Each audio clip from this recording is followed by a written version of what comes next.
Бурка Бенд – єдиний жіночий музичний гурт із Афганістану. Звичайний жовтневий вечір 2002 року. Кабул – місто, яке ще пам'ятає смак свободи. Після 5 років талібанського режиму американські бомби тимчасово прибрали диктатуру з мапи Центральної Азії. На вулицях знову можна чути музику, можна сміятися, можна дихати. У будівлі Гете-інституту зібралися місцеві музиканти на майстер-клас із зірковими гостями з Німеччини. Барабанщиця Заск'я фон Кліценк з гурту Фільфарбен показує, як тримати палички. І ось у задньому ряді стоїть 25-річна дівчина, яка дивиться на барабани так, ніби бачить їх уперше в житті. Так воно, власне, і є. Кілька хвилин вона просто спостерігає. Потім підходить, бере палички і ударяє, ще не знаючи, що цей звук змінить усе у її житті. Дівчину звати Наргіз. Точніше, так вона назветься у пресі. Справжнього імені не може розголошувати ніхто, адже від цього залежить її життя. За кілька місяців вона стане співзасновницею першого й досі єдиного жіночого музичного гурту в Афганістані. Їхні проєкти потраплять і на перші шпальти Шпігель, і на головну сторінку колись мегапопулярного Ягу. Їх покрутять на MTV і Sat.One.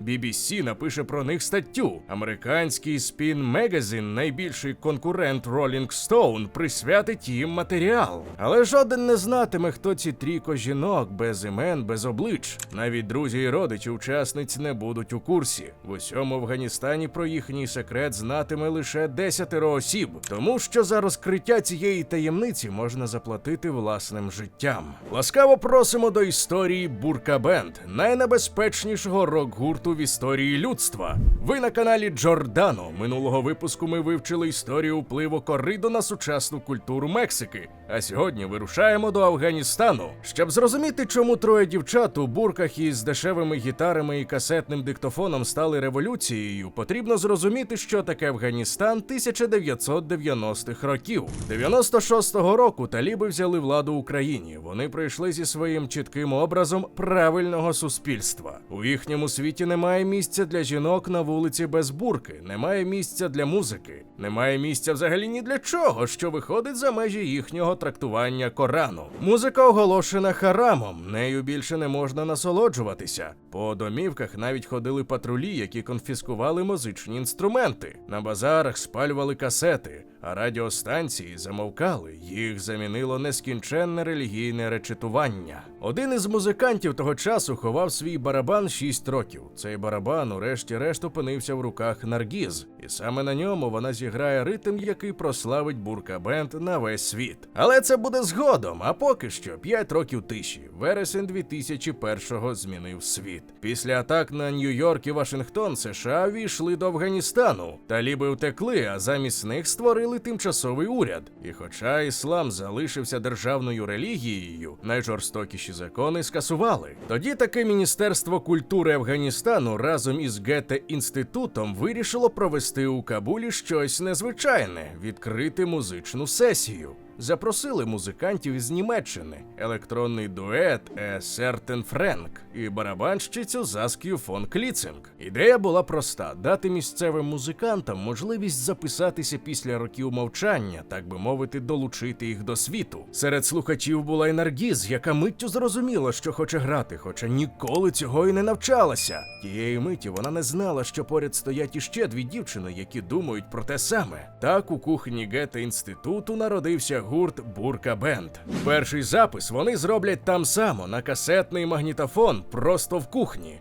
Без зведення і продюсера, просто 3 голоси і ритм-секція на 6-річному інструменті, який пережив талібів у схованці. Текст пісні Наргіз напише за кілька хвилин спонтанно, просто як потік думок. Пісня про бурку, про те, як це бачити світ крізь щільну сітку з ниток, яка затуляє очі. Іронічно, весело і досі смертельно небезпечно. Бурка Блу вже тоді була не просто піснею, а радше маніфестом, запакованим у панк-ритм. 3 хвилини музики, де афганські жінки висміюють саму символіку власного поневолення. Вони не кричать «Ми проти режиму!». Вони роблять щось набагато хитріше, жартують і сміються. У нашому телеграм-каналі ви можете знайти всю музику, згадану сьогодні, адже ми не можемо її транслювати тут через особливості авторського контенту.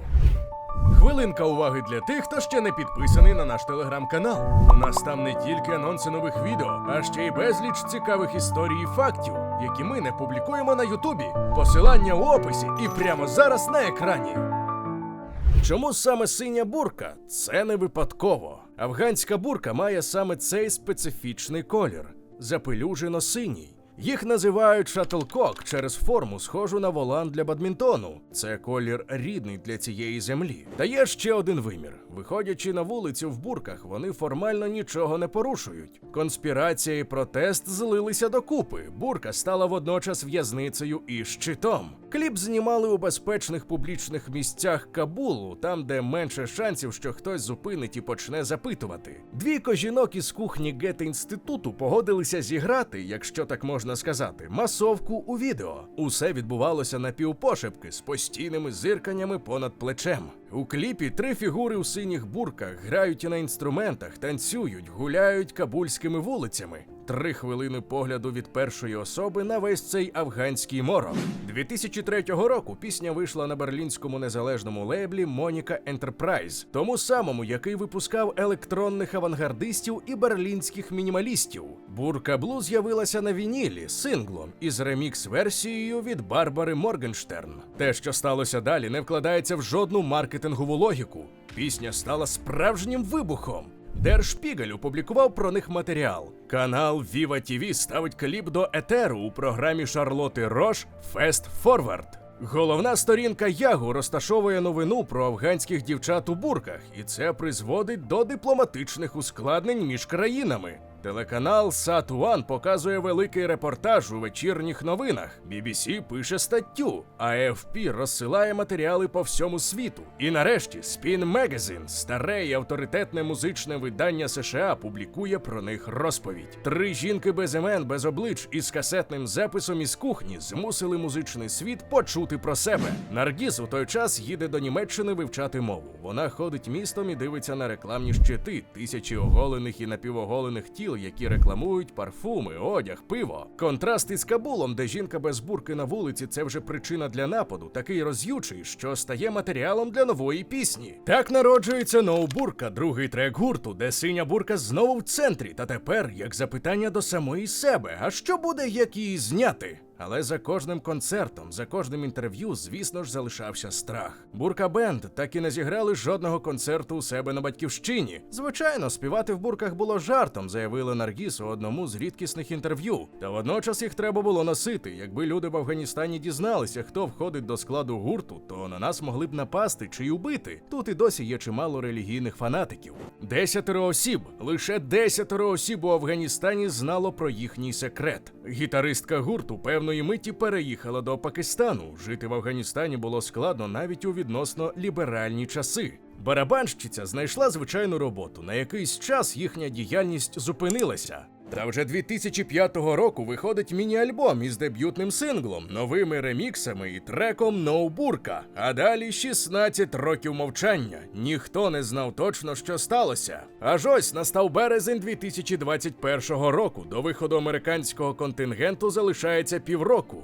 І несподівано новий трек «I Care For You». 3 фігури в синіх бурках на обкладинці. Ті самі чи інші, невідомо. Пісня виходить у березні 2021-го. Лише за 2 місяці до початку масштабного наступу талібів. За півроку до того, як 15 серпня 2021 року таліби увійдуть до Кабулу. Текст начебто про пандемію ковіду. До речі, пам'ятаєте, що був такий? А водночас і в якомусь сенсі пророцтво. Тепер свобода закінчилась, моя тюрма, моя кімната, моє життя – це комп'ютер, і більше нічого робити. Те, що відбувається з афганською музикою після повернення талібів, це культурна катастрофа, яку важко описати цифрами. Утім, цифри є. За перший рік після повернення таліби знищили понад 21 тисячу музичних інструментів. Радіо «Голос Афганістану» перейменували на «Голос Шаріату».